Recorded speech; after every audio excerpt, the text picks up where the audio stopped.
The Falcons are officially Rooney Rule compliant. Does it mean a head coaching hire is imminent?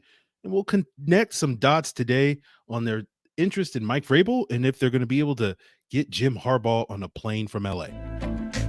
You are Locked On Falcons, your daily Atlanta Falcons podcast. Part of the Locked On Podcast Network, your team every day.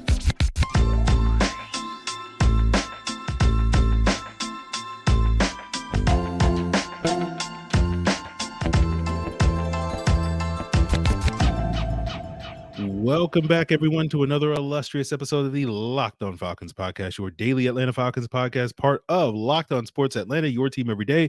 And today's episode is brought to you by PrizePicks, the easiest and most exciting way to play daily fantasy sports.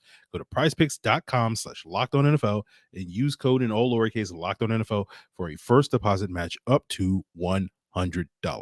So, guys, if you don't know me, I'm your very humble host, Aaron Freeman, been covering the Falcons for far too long, formerly at FalcFans.com, RIP, still going strong on this illustrious podcast, been podcasting for well over a decade. And I know some of you guys hear that and you say, how, Aaron, this is as good a podcast as it comes after, 12 years of podcasting. Well, some of us grow and develop slowly, just like, Falcons draft picks.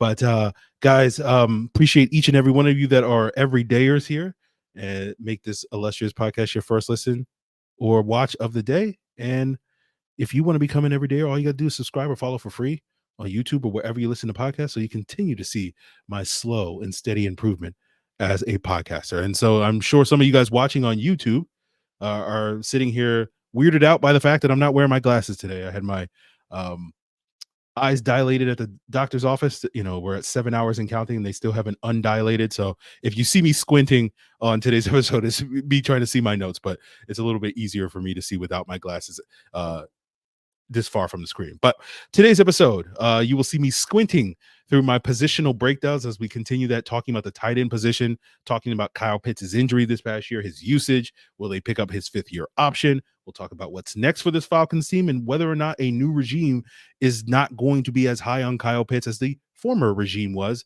and may move in a different direction at the tight end position. Of course, the Parker Hesse agenda will be part of the conversation as well, but we got to start with another update on the Falcons head coaching search.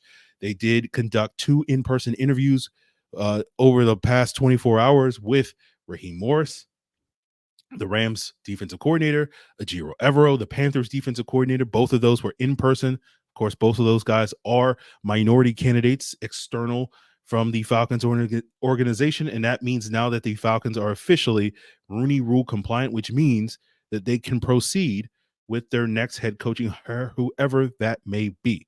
So, if that's Bill Belichick, when that will happen, no time like the present in terms of that regard. But we do know that the Falcons at least have scheduled 4 interviews next week with 4 coaches that are currently or their teams are currently active in the conference championship game. So those interviews cannot occur until Monday of next week at the earliest. And that includes Lions offensive coordinator and defensive coordinator Ben Johnson and Aaron Glenn, respectively, Ravens D-line coach Anthony Weaver, and Ravens defensive coordinator Mike McDonald. We'll see if the Falcons are willing to wait that long. It's notable that also on Wednesday, I'm sure it'll be officially announced by the time you guys are watching this. It hasn't been as I'm recording this, that the Falcons are meeting with Mike Vrabel for the first time. And I haven't necessarily ever really considered Mike Vrabel to be a serious contender for the Falcons head coach, the fact that it's taken this long to talk to him. But, I've been sort of thinking, and I'm sure I may not be the first person to sort of connect these dots, but, I didn't get this from anybody else. So I'm connecting these dots on my own, but I'm sure someone else has also done it, is basically what I'm saying. It's been reported that Vrabel is meeting with Arthur Blank one-on-one. He's meeting with Arthur Blank in Arthur Blank's home. We don't know if Terry Fontenot and Rich McKay are also there. And that's notable to me because Bill Belichick initially met with Arthur Blank one-on-one before meeting with Terry Fontenot and Rich McKay later this week. But when we first heard of the news that the Falcons were interested in meeting with Mike Vrabel, it was after that initial meeting with Bill Belichick and right around the time when the news broke that the Falcons were meeting a second time with Bill Belichick. And so for me, the dots I'm kind of connecting on that is not that Mike Vrabel is a serious contender to be the Falcons' next head coach, but maybe he could be the Falcons head coach after their next head coach if that head coach is Bill Belichick. That Bill Belichick is basically saying, yes, all the talk of me only sticking around for 2 or 3 more years is true, but I'm going to groom Mike Vrabel to be my heir apparent. And that's why Blank is meeting with him to kind of vet that process. And if Blank is willing to proceed on that front, right, in terms of seemingly, if you listen to yesterday's episode, the reports are saying that, some people in the building, namely Rich McKay, we don't know where Terry Fontenot stands on this, but some people are not necessarily thrilled with the idea of Bill Belichick being the Falcons head coach, which is mostly Rich McKay pushing that narrative, while Blank is seemingly all in on that. And so that will be kind of a unilateral decision if the Falcons go in the Bill Belichick direction. So that's going to be something interesting to keep an eye on over the next couple of days. Because again, if the Falcons do want to make Bill Belichick their next head coach, they can basically start that process today or tomorrow or whenever you guys are listening to this. Or they could just sort of sit around and say, like, we're still going to be thorough. We still want to have those second interviews with those other coaches next week. And we can always circle back to Bill Belichick because it doesn't seem like anybody else is interested in Bill Belichick. So he'll be there if we decide to, wait until after next week and whatnot. So we'll see how that all goes. We have another second interview later this week with Bobby Slowick, the Texans offensive coordinator. Various insiders like James Palmer and Steve Weish of NFL Network have reported that the Falcons were, quote unquote, very impressed with Slowick when he interviewed, I believe, last Saturday. Although for me, and again, that's notable. I don't want to dismiss that and think that doesn't mean anything. But for me, at least until I heard those reports from those various people, and we know Steve Weish, knows a thing or two about the Atlanta Falcons. And so when we hear things about the Falcons from Steve Weish, we tend to take that with, put a lot of stock into that. But until that sort of came out, I sort of just assumed like, oh, the Falcons are talking to Bobby Slowick because initially they were wanted to meet with Brian Callahan for a second meeting. He never left Tennessee, and he got the job there. And then after putting in their request for Ben Johnson and Brian Callahan, then you hear the news that they're setting up a second meeting with Bobby Slowick. And that could be purely coincidental, just like, the paperwork got lost or whatever, delayed or whatever, or the leak or whoever, didn't get that out at the same time. So not a whole lot too much to read into it, but it's just one of those things where I do wonder a little bit if people, again, going back to something we talked about last week, where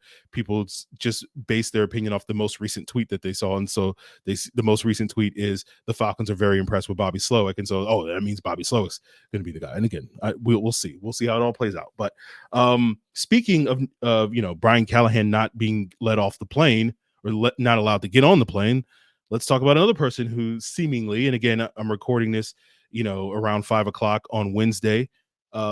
And so we'll see what is developing. But, Jim Harbaugh was supposed to meet with the Falcons on Thursday as well, alongside Bobby Slowick. And at least as of I'm recording this, that meeting is, TB determined, TBD, to be determined, right? And maybe potentially push back because Jim Harbaugh, by many reports, is actively in LA negotiating to be the Chargers' next head coach. And basically the Chargers, are they going to let him get on that plane? Right. So we'll see about that. Maybe as you guys are watching this on Wednesday night or listening to this on Thursday morning, there has been an update on that front. But I've never really personally considered Jim Harbaugh to be a serious contender here in Atlanta, not because I didn't think he would be a great pickup for the Falcons. I've explained before why, the ways that I think people look at Bill Belichick as this sort of program builder and this culture builder. I think Jim Harbaugh more fits that identity, so to speak, than Bill Belichick does. But I've always sort of assumed that all the reports saying that, Jim Harbaugh, he was the apple of the Chargers' eye, and basically like his interest in Atlanta, which has been reported that, he likes what he sees in Atlanta, has mostly been a leverage play to try to get more in, from a salary standpoint, from a power and control standpoint, all those various things with the Chargers, and basically saying, well, I can always just get on this plane and fly out to Atlanta, if you don't, up your offer or whatever the case may be. So that's how I've always seen it. So I've never really considered Harbaugh to be a serious contender here in Atlanta for that reason. But again, that may age particularly poorly because you guys, by the time you're listening to this or watching this, have gotten a different update, and he is on that plane. So we'll see how that goes. On the coaching front, still a lot of things. Any day now, it could be breaking news that the Falcons are hiring their next head coach. Could that be Jim Harbaugh? Sure. Could that be Bobby Slowick? Sure. Could that be Bill Belichick? Sure. Could it be Raheem Morris? Sure. Am I reading into it that the first two people that the Falcons had second interviews with were Bill Belichick and Raheem Morris? And various reports seem to say that if it's not Bill Belichick, Raheem Morris is, the plan B for the Atlanta Falcons. I could read into that. I don't know. Do you want to connect those dots? I don't know. Maybe that's just a pure coincidence. Raheem Morris had could take an earlier flight, that sort of thing. So who knows how that's going to go, but I certainly think we'll have a little bit more clarity about the direction of this coaching search in the next 24 to 48 hours. That basically, if we don't start hearing word that the Falcons are actively negotiating a contract with their next head coach, Bill Belichick or whoever, that means that they're going to wait. And that means that, maybe they really are interested in a Ben Johnson or an Anthony Weaver or a Mike McDonald or an Aaron Glenn to be their next head coach. So we'll see how that develops, guys. We'll continue today's Locked On Falcons talking about the tight end position. We'll talk about, the impact of Kyle Pitts' knee injury on why his season didn't quite live up to expectations. And we'll talk about, the Parker Hesse agenda and Jonnu Smith and their fits as well. All of that's in store for you on today's Locked On Falcons. Now, guys, passion, drive, patience, it's what brings home that winning trophy. And it also is what keeps your ride or die alive. eBay Motors has everything you need to maintain your vehicle and level it up to that peak performance that'll get your ride or die over the hump that the Falcons so rarely achieve.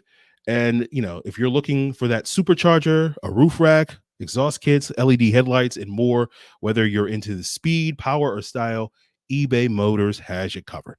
With over 122 million parts for your number one ride or die, you'll always find exactly what you're looking for. And with eBay Guaranteed Fit, your part is guaranteed to fit your ride every time or your money back. Because with eBay Motors, you're burning rubber, not cash, baby. With all the parts you need at the prices you want, it's easy to turn your car into an MVP and bring home that win. Keep your ride or die alive at ebaymotors.com. Eligible items only. Exclusions apply. eBay Guarantee Fit only available to U.S. customers. So continuing today's episode, want to plug the Locked On Sports Today 24/7 streaming channel here on YouTube, the first of its kind, giving you all the updates on the biggest stories across all the sports. And if you're looking for the updates on the biggest stories for your local sports teams, check out Locked On Sports Atlanta's 24/7 streaming YouTube channel. It's all part of Locked On Podcast Network, your team every day. So let's talk about Kyle Pitts' 2023 season, and we can't talk about it without acknowledging probably the thing that impacted it the most. And no, that's not Arthur Smith's play calling. That's probably the knee injury. And we had the initial reports last year when he suffered that injury against the Chicago Bears in like week 12, week 11, whatever it was, that it was an MCL tear. And then we find out after this season that it was more than that, right? Kyle Pitts himself posted on Instagram that he also was dealing with a PCL. And he didn't say tear, but let's assume that it was a tear in the PCL. And when it comes to knee ligaments, the MCL is the relatively minor one that usually takes like a month or so to heal. But the PCL, the ACL, and the LCL are the bad ligaments, basically what we'll say to tear. If you see those initials, that's a problem, right? And that explains why Kyle Pitts' injury that seemed like it should have been solved by the time we got the OTAs was still, bothering him throughout training camp and lingered into the season. Now, I noted on this podcast that around midseason going into their bye week, I thought we saw Kyle Pitts looking a little bit more explosive against Minnesota, against Arizona. And so it was like, okay, he's working his way back. Maybe he's 90, 95% or something like that at that point in time. I think thereafter, it still looked like it was closer to what it was at the beginning of the season, where maybe it was closer to 80% or something like that. So we didn't get that growth, that linear growth that, it did seem like at the midpoint of the season we were inching towards. But that led to a lot of conversation throughout the season about Kyle Pitts' usage, his production or lack thereof in those two areas. But obviously the knee injury sort of muddles and muddies sort of how we can accurately assess those things, right? That, one of the things I've noted during around the midpoint of the season was that I thought, much is made of Kyle Pitts' production because he had that historic rookie season. But I think, outside of a handful of games that he had, 3 monster games really in that rookie season where he got a lot of his production that year, like I think it was like 40% of the yards he had that season came in 20% of his games basically. Um, you know, you look outside of that, his per game production was this season was similar to his per game production that year, right? Like again, outside those 3 monster games that he had against the Dolphins, Jets, and Lions, he was averaging about 3.5 catches and 49 yards a game.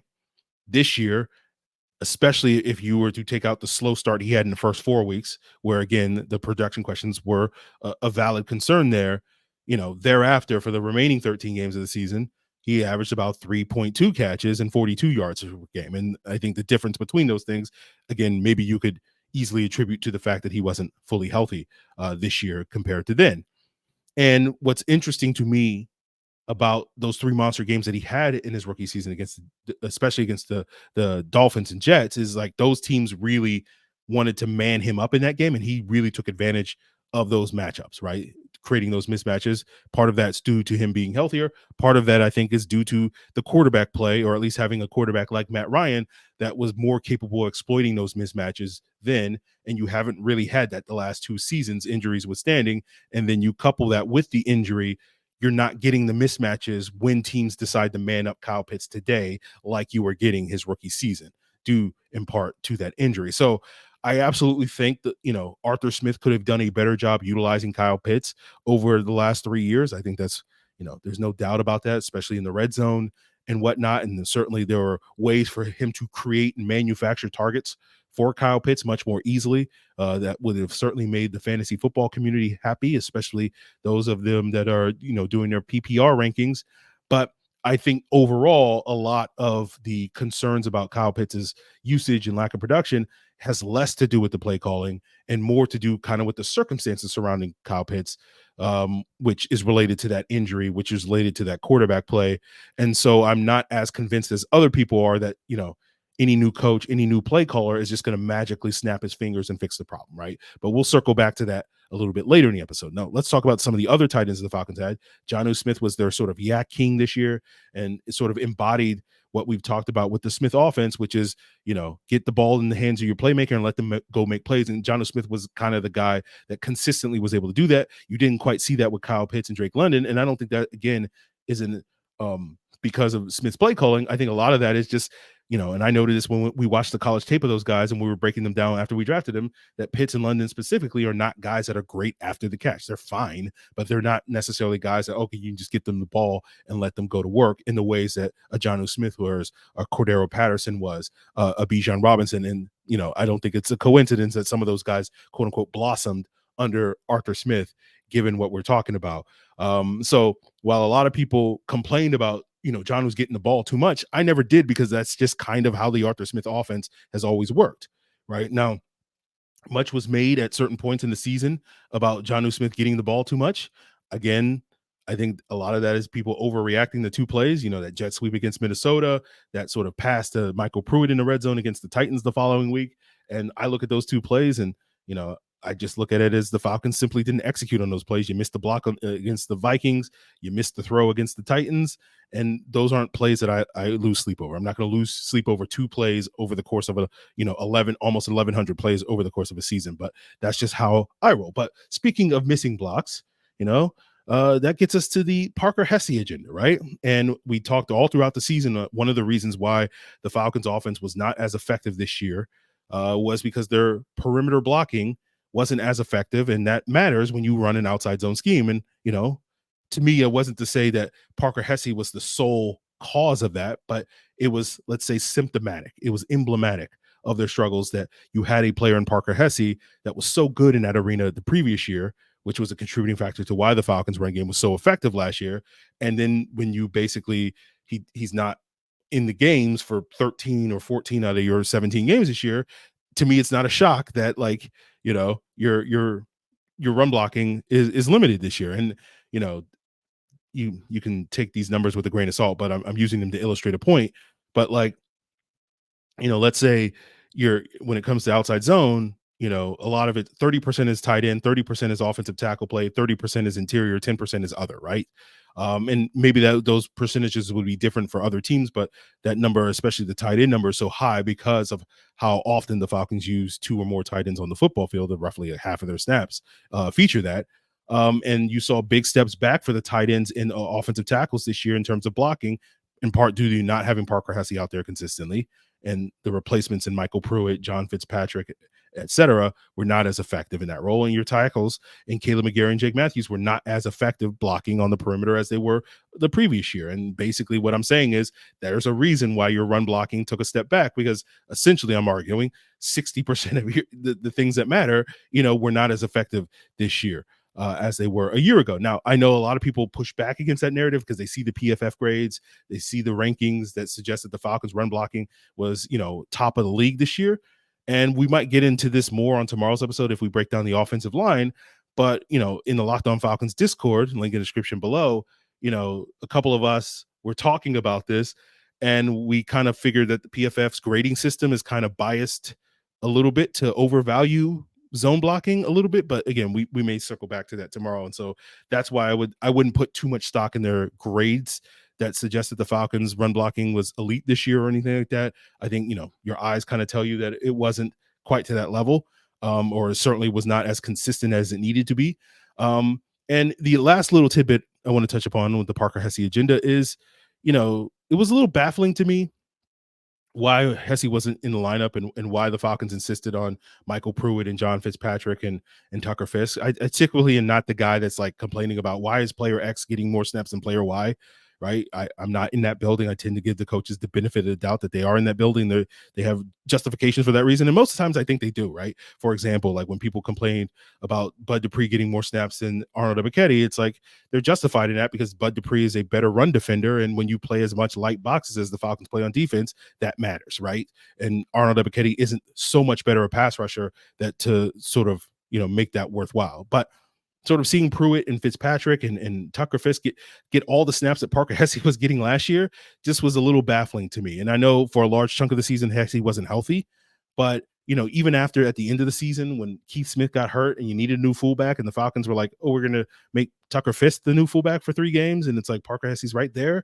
And you go back to the second half of that Jets game, he was outstanding as a fullback in the second half of that game. And that was a big reason why the Falcons run game was a little bit more effective in the second half of that game.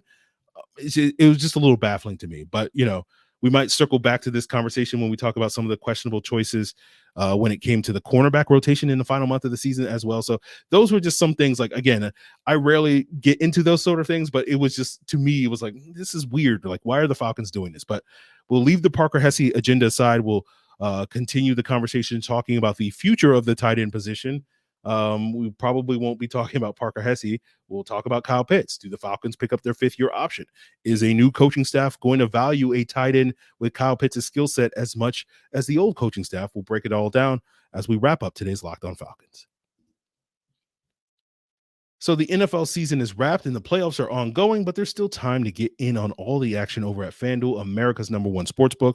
Right now, new customers get $150 in bonus bets guaranteed when you place a $5 bet. That's $150 in bonus bets, win or lose. And if you want to bet on this weekend's action, of course, you got some great lines over at FanDuel with the Ravens 3.5-point favorites, the 49ers 7-point favorites. I feel like I'm going to take the Ravens in this one. I'm probably going to take the Lions to cover on this one, but however you feel, go on and use your $5 bet, win or lose, over at FanDuel.com/lockedon to make your first bet a layup. FanDuel is an official partner of the NFL. So wrapping up today's Locked On Falcons, let's talk about the future of the tight end position. And there could be a lot of moving parts this offseason at this position. This is one of those positions, as we've discussed, could see a major overhaul in the coming offseason and in the coming years, right? Jonnu Smith is a potential cap cut. The Falcons could save about $6.5 million by cutting him. Michael Pruitt's a free agent. He's probably not going to be back. Both of those guys, I think you would call Arthur Smith guys. And so probably under a new coaching staff, they'll probably go in a different direction. Obviously, Kyle Pitts' future is a big one. The 5th-year option looms this offseason. They have until May to extend that one. Over the cap projects that to be about $10.5 million. That's fully guaranteed in the 2025 season. So not this year, but the year after. I know Mike Rothstein of ESPN has talked about the possibility of Kyle Pitts, trying to be more of a wide receiver. And the 5th-year option for a wide receiver would be about $19.4 million. So almost, $9 million more for Pitts. Jimmy Graham kind of made this play about a decade ago with the franchise tag for the tight end versus a wide receiver. Didn't win sort of his arbitration there. So I'm not expecting Kyle Pitts to be able to get that. But, that's potentially something that we'll keep an eye on as this offseason undergoes. Now, I assume the Falcons, I don't know if the Falcons picking up the option is a safe assumption, right? Because it really depends on who the Falcons hire as their next coach/play caller, right? Because, if it's Josh McDaniels under Bill Belichick, Josh McDaniels historically wants a wide tight end, that true traditional inline tight end. That's where he's had everywhere he's gone. He's pushed for that every single where he's gone. You look at Darren Waller in Las Vegas, they dropped him after a year. They went out there and got, Austin Hooper, OJ Howard, Michael Mayer, and Darren Waller and Kyle Pitts' skill set is nearly identical, right? Ben Johnson had TJ Hawkinson and Sam Laporta in Detroit. So just 2 examples. And so, it does seem like it's likely that the Falcons, if you look at Bobby Slowick and his time in San Francisco with George Kittle, right? All those various things. So I don't know if the idea that the new coach is going to come in and just like be able to fix Kyle Pitts, I don't know about that. So, there's going to be a lot of speculation this offseason that the Falcons may be shopping Kyle Pitts.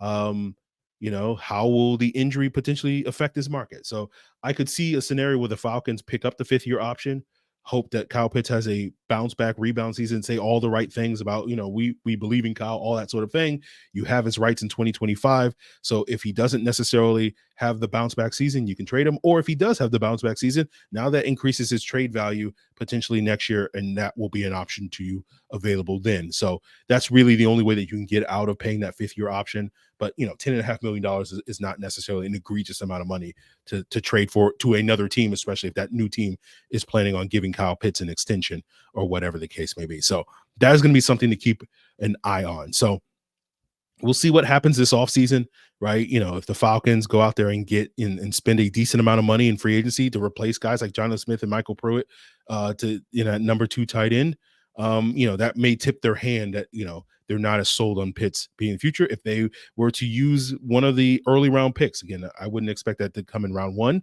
I don't think Brock Bowers is on their radar anymore now that Arthur Smith is gone. But, round 3, round 4 or something, that I think that certainly would tip their hand that they may be looking to move in a different direction. So we'll see on that front. But I sit here today, if I'm making a bold prediction, like, it does seem like we're moving in the direction that Kyle Pitts is going to be a 1 contract player here in Atlanta. And I would probably make the bet that the starting tight end for the Atlanta Falcons in week 1 of the 2025 season, so not this year, but the next year, is probably not currently on the roster if I was making a bet today. But again, it's still, a lot of sort of things to unpack when it comes to the head coach and all that's various things and where Pitts fits into that person's vision for this. But I think if you just thought, we'll get rid of Arthur Smith and all of a sudden Kyle Pitts is going to blossom into the superstar, I don't know if that's quite the reality. So we'll see how that goes. That will be certainly a topic of conversation all off season long. Certainly much more so than it has been in the past. I know a lot of people have speculated about that, but I think as long as Arthur Smith was here, like, that wasn't going to be a real topic of conversation for that regime, but it certainly probably will be a topic of conversation. At least will get brought up from time to time, legitimately, by a new regime. So we'll see how that changes. But again, I think there's potential that there's going to be massive overhaul at this position, regardless of who the Falcons land on at the coach. And certainly some of the guys that they are looking at seem to be the types of guys that will be like, Kyle Pitts is a very talented individual, but he doesn't necessarily fit the style of offense that we're looking to play here in Atlanta. So we'll see what happens with that. Tomorrow we'll potentially get into the offensive line and we'll revisit the concerns in the regression of the blocking that led to some of the struggles on offense this year.